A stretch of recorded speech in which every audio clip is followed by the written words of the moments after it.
이번 시간에는 디자인 요소 수집 및 아트워크 하기에 대해서 학습하겠습니다. 오늘의 학습 내용은 NCS 학습 모듈 시안 디자인 개발의 3페이지부터 51페이지에서 확인하실 수 있습니다.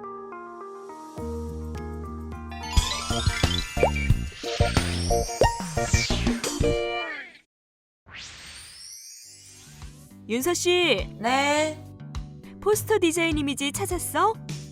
공유 폴더에 자료 업데이트하세요. 네, 알겠습니다. 이미지는 많이 모았는데 이거다 싶은 게 딱 없단 말이지. 디자인에 딱 맞는 이미지를 어떻게 찾지? 내가 일일이 다 그려야 되나? 어떻게 해야 돼 이거? 큰일이네.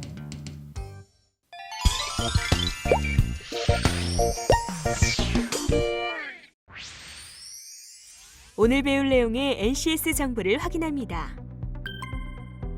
우리는 이 중 디자인 요소 수집하기, 아트워크 하기에 대해서 알아보고자 합니다. 오늘은 디자인 요소 수집 및 아트워크 하기에 대해서 학습해 볼 시간입니다. 학습 목표를 먼저 살펴보죠. 디자인 요소 수집에서는 시안 개발을 위하여 초기 자료를 수집, 구분할 수 있다. 설정된 컨셉트의 시각화를 위해 수집한 자료의 적용 적합 여부를 판단할 수 있다. 여러 가지 시안 개발을 위하여 수집한 자료별 시안 작업 방법을 계획할 수 있다. 수집한 자료를 디자인 요소로 적용하여 개발 시안을 예상할 수 있다. 이미지 구현에서는 준비된 자료를 바탕으로 디자인 컨셉트에 맞게 완성도 높은 시안을 제작할 수 있다. 설정된 컨셉트와 준비 자료를 바탕으로 디자인 전개의 순서와 방법을 결정할 수 있다. 디자인 소프트웨어를 활용하여 이미지를 구현할 수 있다. 타이포그래피에서 디자인 컨셉트와 비주얼을 기반으로 타이포그래피를 사용할 수 있다입니다. 주요 학습 내용으로는 디자인 요소 수집, 이미지 구현, 타이포그래피입니다. 선수 학습으로는 시각 디자인 리서치, 비주얼 아이데이션 능력이 필요합니다. 오늘의 핵심 용어는 이미지, 라이선스 타이프, 폰트, 컬러, 디자인 요소, 아트워크, 해상도, 트리밍, 일러스트, 레이아웃, 픽셀, 화소, 벡터 이미지, 비트맵 이미지, DTP, 타이포그래피, 가독성입니다.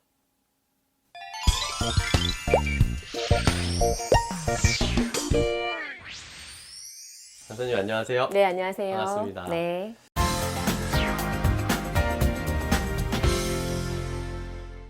자, 오늘은 디자인 요소 수집 및 아트워크 하기에 대해서 배워볼 시간입니다. 네.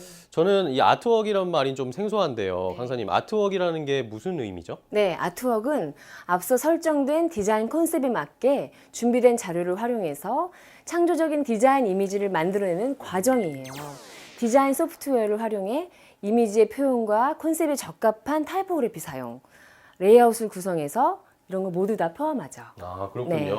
그러면 창조적인 디자인 이미지를 만들어내기 위해서는 네. 다양한 이 디자인 자료들을 모아야 할 텐데요. 그렇죠. 필요한 디자인 자료는 무엇이 있을까요? 네, 이미지, 폰트, 컬러 이런 게 있겠죠. 인터넷이나 도서, 잡지 어디에서든지 수집할 수 있어요. 그럼 디자인 자료를 이렇게 모을 때 네. 가장 주의해야 될 부분은 뭔가요? 네, 외부에서 이미지 같은 자료를 수집할 경우에는 저작권으로 제약이 걸려 있을 수 있습니다. 그래서 인쇄 제약은 없는지, 사용에 제한 기간이 없는지, 재생이나 배포하는 데 제약은 없는지를 고려해야 되죠. 아, 그렇겠네요. 네. 사진 같은 경우에도 초상권이 발생할 수 있다고 저도 들어본 것 같은데요. 그렇죠. 굉장히 중요한 문제고 초상권은 꼭 체크해 보셔야 됩니다. 네, 잘 알겠습니다. 네. 그러면 디자인 요소 수집과 아트워크 하기에서 꼭 알아야 할 사항은 무엇인지 강사님께 더 자세하게 설명을 들어보도록 하겠습니다.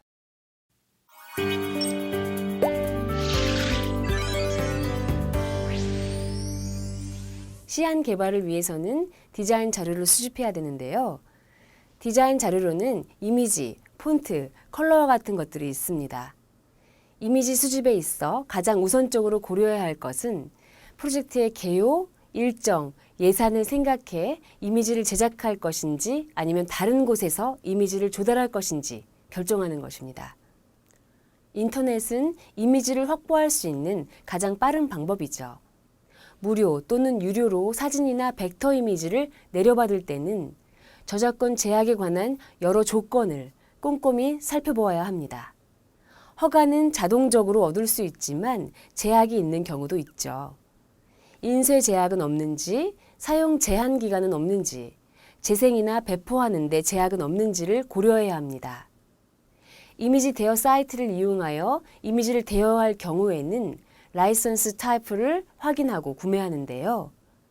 사용 용도나 파일의 크기, 대여 기간에 따라 가격의 차이가 있으므로 구매하기 전에 어떤 상황에서 사용할 것인지 명확히 판단하는 것이 중요합니다. 비슷한 종류의 이미지들이 향후에도 많이 사용될 것 같은 경우에는 이미지 CD를 구입하는 것이 더 효과적입니다. 사진이나 일러스트 커뮤니티에서는 저작권이 자유로운 이미지를 구할 수도 있고 이메일을 통해 저렴한 비용에 해당 작가의 작품을 구할 수도 있습니다. 폰트 수집에서 중요한 것은 디자인 목적과 콘셉트에 적합한 폰트를 고르는 안목을 기르는 것입니다. 좋은 폰트와 나쁜 폰트를 구분하고 주의해서 선택하면 스타일, 형태, 두께를 불문하고 이미지에 맞는 원하는 서체를 발견할 수 있습니다. 상업적인 목적으로 사용할 경우에는 정식으로 폰트를 구입해야 하는데요. 대부분의 디자인 회사는 폰트를 직접 구매하여 사용하고 있습니다. 비용은 들지만 구매하여 사용함으로써 서체의 질이나 저작권 문제에서 자유로울 수 있기 때문이죠. 시안용이나 개인용 작업물이라면 무료 폰트를 사용할 수 있습니다. 인터넷을 통해 내려받을 경우에는 신뢰할 수 있는 사이트에서만 하는 것이 좋고 출처가 확실하지는 않거나 개인 사이트에서는 내려받지 않아야 합니다. 또 개인의 사용만이 허락되고 영리 목적의 상업적 이용은 인정되지 않는 경우처럼 폰트마다 규약이나 조건이 있으므로 내려받기 전에 반드시 확인해야 합니다. 디자인 작업에 도움이 될 만한 배색에 관한 여러 가지 정보를 웹사이트를 통해 얻을 수 있는데요. 일반 컬러에서 다양한 별색까지 마음에 드는 색상을 팔레트로 만들어 모아둘 수도 있고 디자이너들이 자신의 배색을 올려놓은 사이트에서 정보를 얻을 수도 있습니다. 수집한 디자인 자료를 유용한 정보로 활용하기 위해서는 정리가 필요한데요. 대부분의 이미지들은 디지털화되어 있으므로 컴퓨터에 저장할 수 있습니다. 수집한 이미지로 스크랩북을 만들 수도 있습니다. 이미지를 스크랩북에 붙이고 출처나 짧은 설명을 메모해 놓는데요.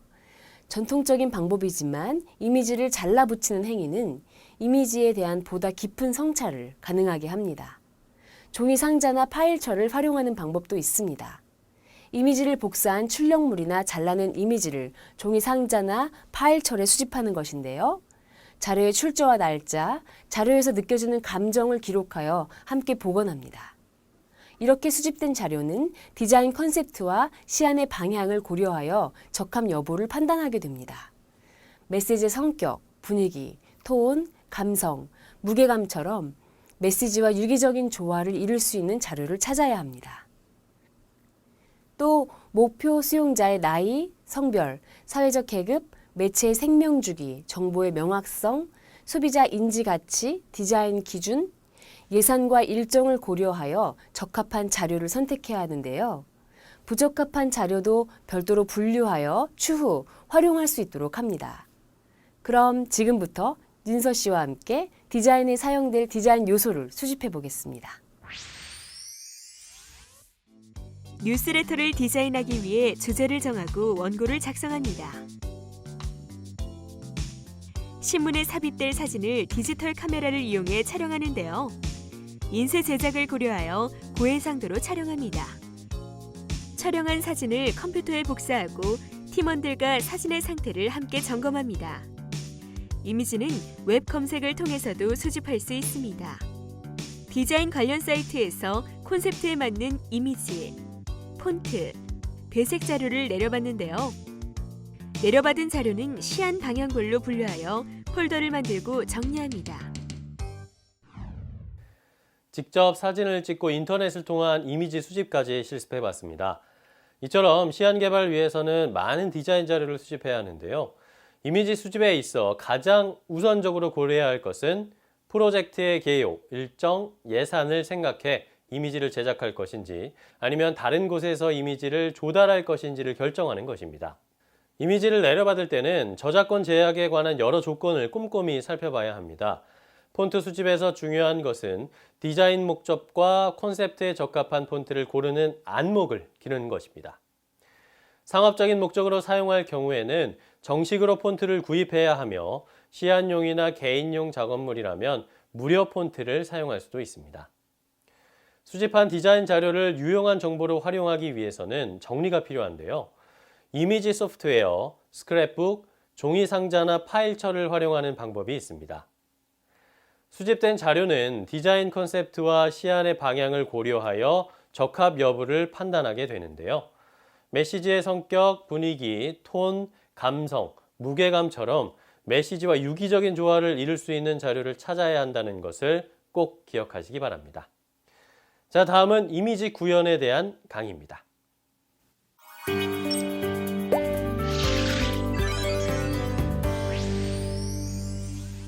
아트웍은 앞서 설정된 디자인 컨셉트에 맞게 준비된 자료를 활용하여 창조적인 디자인 이미지를 만들어내는 과정입니다. 디자인 소프트웨어를 활용한 이미지의 표현과 컨셉트에 적합한 타이포그래피 활용, 컬러의 적용과 레이아웃의 구성을 포함합니다. 이미지는 디자인의 생명을 불어넣는 요소로 의도하는 메시지를 전달하는 데 필수적인 역할을 하며 디자인의 시각적 정체성을 확립합니다. 디자인에 사용할 사진은 디자인 의도에 따라 밝기, 선명도, 질감, 색감을 적절하게 조절하는데요. 사진의 일부를 잘라내어 사용하는 트리밍은 정해진 비율을 벗어나 자유로운 구성이 가능하고 사진의 주제를 더 강하게 부각시킬 수 있어서 많이 사용됩니다. 이 밖에도 색상을 바꾸는 컬러링, 사진을 겹치는 오버레이, 외곽선을 따내는 컷아웃, 사진을 합성하는 블렌딩 같이 여러 방식으로 이미지에 변화를 줄 수 있습니다. 최근 들어 일러스트는 단행본이나 잡지, 신문, 기업 홍보물에서 그 쓰임새가 점차 넓어지고 있습니다. 일러스트는 상상력과 개성을 생명으로 하며 작가의 개인의 취향과 스타일이 고스란히 묻어나기 때문에 독자들은 그림 안에 담긴 정서까지 교감하게 됩니다. 따라서 일러스트를 잘 활용하면 프로젝트의 인상을 원하는 방향으로 이끌어낼 수 있죠. 레이아웃을 할 때 이미지는 시선 이동의 중요한 요소로 사용됩니다. 사진과 일러스트레이션의 크기, 위치, 명암, 개성의 강도에 따라 시선이 먼저 가는 곳이 결정되며 시선의 이동 순서도 결정됩니다. 이미지는 본문의 내용을 구체적으로 시각화시키고 설득력을 가지게 하는 역할을 하기에 텍스트와 일치하는 이미지를 선택하고 배치하여야 좋은 레이아웃이 됩니다. 그럼 지금부터 디지털 이미지의 특징을 알아보겠습니다. 픽셀은 컴퓨터 이미지를 구성하는 최소 단위의 점으로 영어의 Picture Element를 줄임말로 화소라고 번역합니다. 모니터를 통해서 보는 모든 이미지는 이 픽셀이라고 하는 매우 작은 사각형의 점들로 구성되어 있습니다. 디지털 이미지는 일정한 코드와 계획에 따른 정수값을 한 픽셀에 할당하여 톤과 색을 정하게 되는데요. 그리드로 된 픽셀 전체에 각각의 값이 할당되면 완전한 이미지가 만들어지게 됩니다. 해상도는 디지털 이미지를 구성하고 있는 픽셀의 수, 즉 정보의 양을 의미합니다. 이미지를 얼마나 선명하고 정밀하게 표현할 수 있는지를 결정하는 요소이며 단위로는 1인치당 점의 개수로 나타나는 DPI와 1인치당 픽셀의 개수로 나타나는 PPI를 주로 사용합니다. 픽셀 또는 점의 수가 많을수록 고해상도의 정밀한 이미지를 표현할 수 있지만 해상도가 높을수록 1인치당 정보의 양이 많아져 용량이 커지므로 목적에 맞는 적절한 해상도를 사용하는 것이 바람직합니다. 또 이미지 작업 시 최종 결과물의 형식에 대한 해상도를 고려해야 작업 후의 이미지 손상을 막을 수 있습니다. 다음으로는 이미지의 종류를 살펴보겠습니다. 이미지는 크게 벡터 이미지와 비트맵 이미지로 구분할 수 있습니다. 벡터 이미지는 도형, 글자, 문양처럼 그래픽 화면이 나타날 때 각 선분이나 곡선 요소, 위치, 두께를 수학적 연산에 의해 표현하는 방식입니다. 부드럽고 정교한 선을 표현하는 데 적합하며 심벌 마크나 로고 타입, 문자, 캐릭터같이 분명한 형태의 도형 표현에 사용되지만 비트맵 이미지처럼 자연스러운 이미지와 색상을 표현하는 데는 한계가 있습니다. 비트맵 이미지는 픽셀로 구성된 이미지로 레스터 이미지라고도 합니다. 다양한 픽셀들이 각각의 정보를 가지고 있으므로 상세한 명암이나 색상을 필요로 하는 사진이나 그림을 표시하는 데 적합합니다. 픽셀의 양에 의해 해상도를 나타내기 때문에 벡터 이미지에 비해 용량이 크며 이미지를 확대할 경우에 품질이 저하될 수도 있습니다. 그래픽 파일의 포맷으로는 AI, PSD, EPS, JPG, GIF, PNG, TIFF, PDF가 있는데요. 각 파일의 포맷의 특징은 옆에 보이는 표와 같이 정리할 수 있습니다. 계속해서 그래픽 소프트웨어와 이미지 표현에 대해서 알아보겠습니다. 컴퓨터 그래픽의 일러스트레이션은 벡터 방식의 드로잉 프로그램을 이용하여 제작합니다. 프로그램 이름이기도 한 일러스트레이터는 벡터 이미지 소프트웨어에서 가장 대표적인 드로잉 프로그램입니다. 복잡한 도형을 손쉽게 그릴 수 있으며 좌표값을 데이터로 기억하기 때문에 비트맵 방식에 비해 수정이 자유롭고 용량이 적다는 장점이 있습니다. 이미지 프로세싱은 입력된 이미지를 색칠 수정 작업에서부터 이미지를 다양하게 복제, 합성, 변형시키는 작업을 포함합니다. 이미지를 구성하는 픽셀의 값을 변화시키는 것이기 때문에 비트맵 계열의 이미지 편집 프로그램을 주로 사용하는데요. 가장 대표적인 프로그램으로는 포토샵이 있습니다. DTP란 1984년 미국 알더스사가 발표한 전자출판 편집 시스템을 말합니다. 원고 집필에서 레이아웃, 교정, 출력에 이르는 전 과정이 컴퓨터 시스템을 통해 이루어지죠.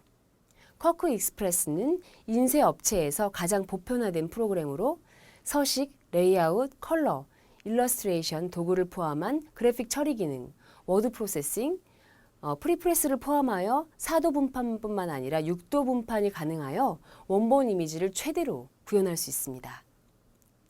대표적인 그래픽 소프트웨어인 포토샵, 일러스트레이터와 같은 회사에서 개발된 인디자인 역시 전문 출판을 위한 프로그램인데요.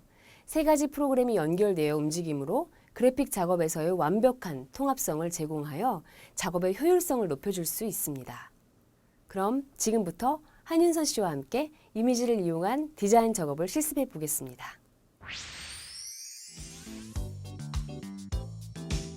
식품 회사를 위한 아이덴티티 디자인을 제작하기 위해 주제에 맞는 아이디어를 구상하고 스케치합니다. 디자인 소프트웨어에서 스케치를 불러와 심벌 마크의 형태를 그리고 색을 적용하는데요. 상하 좌우로 조합하면 디자인 완성입니다. 이번에는 메인 비주얼인 바나나와 청바지의 비트맵 이미지를 활용해 청바지의 잡지 광고 디자인을 구상합니다. 모은 이미지 소스를 합성하고 배경과 헤드라인을 넣어 완성합니다. 이미지 구현을 위해 지금까지 배운 내용을 다시 한번 정리해보죠. 아트웍은 앞서 설정된 디자인 컨셉트에 맞게 준비된 자료를 활용해 창조적인 디자인 이미지를 만들어내는 과정입니다. 디자인에서 이미지는 드러내고자 하는 주제와 사용자의 이미지 수용 수준과 관련이 있는데요. 디자인에 사용할 사진은 디자인 의도에 따라 밝기, 선명도, 질감, 색감을 적절하게 조절할 수 있습니다.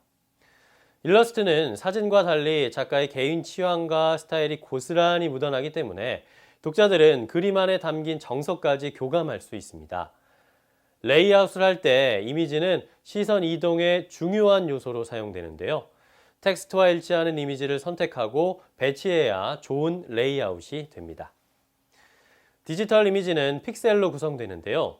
일정한 코드와 계획에 따른 정수값을 하나의 픽셀에 할당하여 톤과 색을 정하게 됩니다. 따라서 디지털 이미지를 구성하고 있는 픽셀의 수로 해상도가 결정되는데요. 픽셀 또는 점의 수가 많을수록 고해상도의 정밀한 이미지를 표현할 수 있지만 용량이 커지므로 목적에 맞는 적절한 해상도를 사용하는 것이 바람직합니다.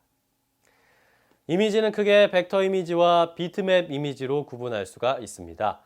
컨셉트에 맞는 이미지를 표현하기 위해서는 그래픽 소프트웨어를 사용하게 되는데요. 컴퓨터 그래픽의 일러스트레이션은 벡터 방식의 드로잉 프로그램을 이용해 제작하게 됩니다. 이미지를 구성하는 픽셀의 값을 변화시켜 색채 수정 작업에서부터 이미지를 다양하게 복제, 합성, 변형시키는 작업은 주로 비트맵 계열의 이미지 편집 프로그램을 사용하게 됩니다.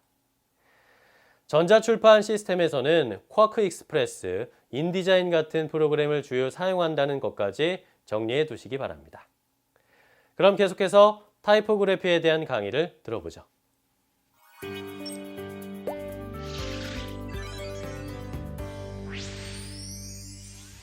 타이포그래피의 타이프는 활자를 의미하고 그래피는 그래픽적 형태로 무엇인가를 표현하거나 기록하는 방법을 뜻합니다.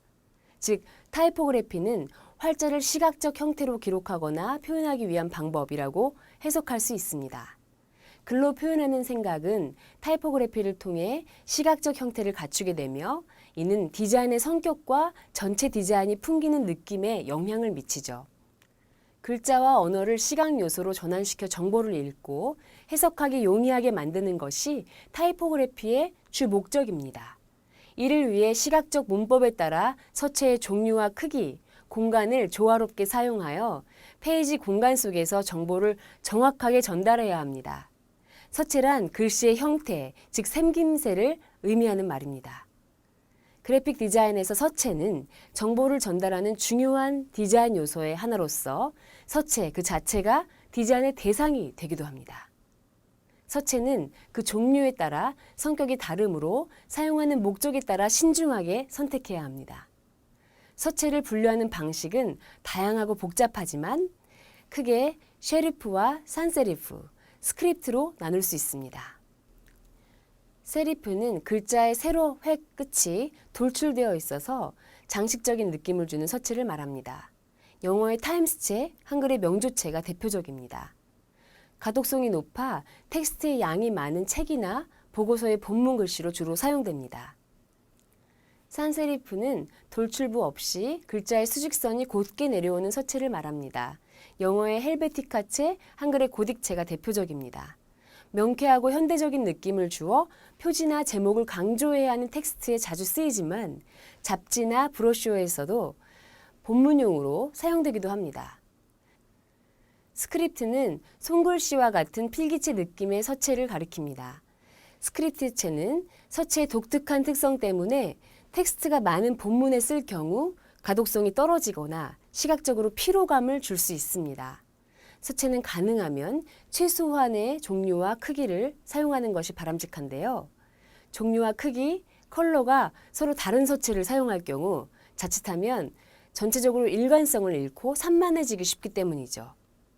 서체들은 무게와 기울기에 다양하게 변화를 준 활자 가족을 가지고 있기 때문에 활자 가족이 풍부한 서체를 선택하면 한 가지 서체로도 통일감과 변화를 동시에 꾀할 수 있습니다.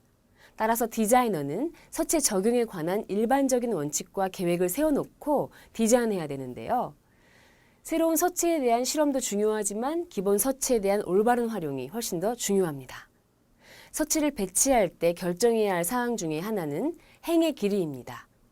텍스트의 분량, 그리드의 형태, 서체의 크기, 가독성, 이미지와의 조화, 사용자와의 연령을 고려하여 적절한 길이를 택해야 되는데요. 단어수가 너무 적으면 내용을 이어가는 데 방해가 되고 반대로 너무 많으면 시선의 이동폭이 커서 피로감을 느낄 수 있습니다. 글줄의 정렬 방식은 가독성에 영향을 줍니다. 또 이 정렬 방식에 따라서 특정 감정 전달, 독특한 개성이나 공간 감각 표현, 다른 디자인 구성 요소와의 연관성 강화 같은 효과가 나타납니다. 기본적으로는 왼쪽 정렬, 오른쪽 정렬, 양쪽 정렬, 가운데 정렬, 비대칭 정렬을 사용합니다. 들여쓰기와 내어쓰기도 정렬 방식에 영향을 미칩니다. 공간은 디자인 요소들의 간격과 여백을 의미하며 정보를 쉽게 읽어나갈 수 있도록 해주는데요. 자간, 어간, 행간을 조화롭게 사용하여 디자인합니다. 가독성을 고려하여 제목, 본문, 캡션은 차별성이 있는 서체를 선택하는데요. 텍스트의 감정 전달에 집중하다 보면 정확한 정보 전달이라는 타이포그래피의 1차 목표를 놓칠 수도 있습니다. 타이포그래피는 텍스트를 담아내는 도구이기도 하지만 하나의 이미지로 표현되기도 합니다. 이를 위해 손글씨를 가져오는 방법, 일러스트로 그리는 방법, 이미지를 활용해 글자를 조합하는 방법을 활용합니다. 또 그래픽 프로그램 내의 서체를 사용할 때에는 의도적인 변화를 줄 수도 있습니다. 이러한 작업은 디자인에 대한 특정한 인상을 심어주는데요. 메시지의 의도를 좀 더 명확하게 하기 위해 대부분 타이틀 디자인에 적용하여서 주목을 이끌어냅니다. 새로운 글자에 대한 시도는 디자이너에게는 창조의 즐거움을, 독자에게는 신선한 체험을 주지만 상당한 시간과 노력이 소요되므로 프로젝트의 목적을 고려하여 필요성을 꼼꼼히 따져본 후에 하는 것이 바람직합니다. 그럼 지금부터 타이포그래피를 이용한 로고 디자인을 실습해 보겠습니다. 우리 한우 브랜드 로고를 만들기 위해 손글씨로 로고를 스케치합니다. 디자인 소프트웨어에서 스케치한 이미지를 불러와 펜 도구를 이용하여 글자의 외곽선을 따라 그려나가는데요. 마지막으로 브랜드 이미지에 적합한 색채를 적용하면 완성할 수 있습니다. 이번에는 학교 축제를 위한 포스터를 디자인하는데요. 디자인에 포함될 정보를 분류하고 그리드를 적용해 정보를 배치합니다. 색상을 적용하면 정보도 명확해질 뿐 아니라 생동감도 부여할 수 있습니다.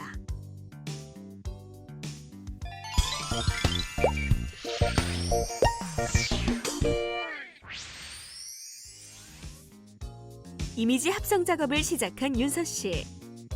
몇 번의 착오를 거쳐 만족스러운 이미지를 만들어냈습니다. 야, 이미지를 합성했더니 오히려 시안에 딱 맞는 새로운 사진이 나왔네. 아니, 내가 왜 진작 이 생각을 못했지? 너무 예쁜데? 윤 팀장님, 포스터 시안 새로 보냈어요. 잘했어요. 새로운 이미지 구현 방법을 깨닫게 된 한윤서 씨. 시안 디자인 구상에 한 발 더 다가간 것 같습니다. 자, 그럼 지금까지 배운 내용을 정리해 보겠습니다. 타이포그래피는 활자를 시각적 형태로 기록하거나 표현하기 위한 방법이라고 해석할 수 있는데요. 글자와 언어를 시각 요소로 전환시켜 정보를 읽고 해석하기에 용이하게 만드는 것이 타이포그래피의 주 목적입니다. 서체는 그 종류에 따라 성격이 다르므로 사용하는 목적에 따라 신중하게 선택해야 하는데요. 여기서는 크게 세리프와 산세리프, 스크립트로 나눠서 살펴봤습니다. 서체를 배치할 때 결정해야 할 사항 중 하나는 바로 행의 길이입니다. 텍스트의 분량, 그리드의 형태, 서체의 크기, 가독성, 이미지와의 조화, 사용자의 연령을 고려해 적절한 길이를 택해야 하는데요.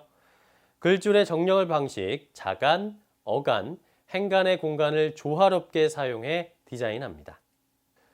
타이포그래피는 텍스트를 담아내는 도구이기도 하지만 하나의 이미지로 표현되기도 합니다. 이러한 작업은 디자인에 대한 특정한 인상을 심어주는데요. 새로운 글자에 대한 시도는 상당한 시간과 노력이 소요되므로 프로젝트의 목적을 고려해 필요성을 꼼꼼히 따져봐야 한다는 것을 잊지 마시기 바랍니다.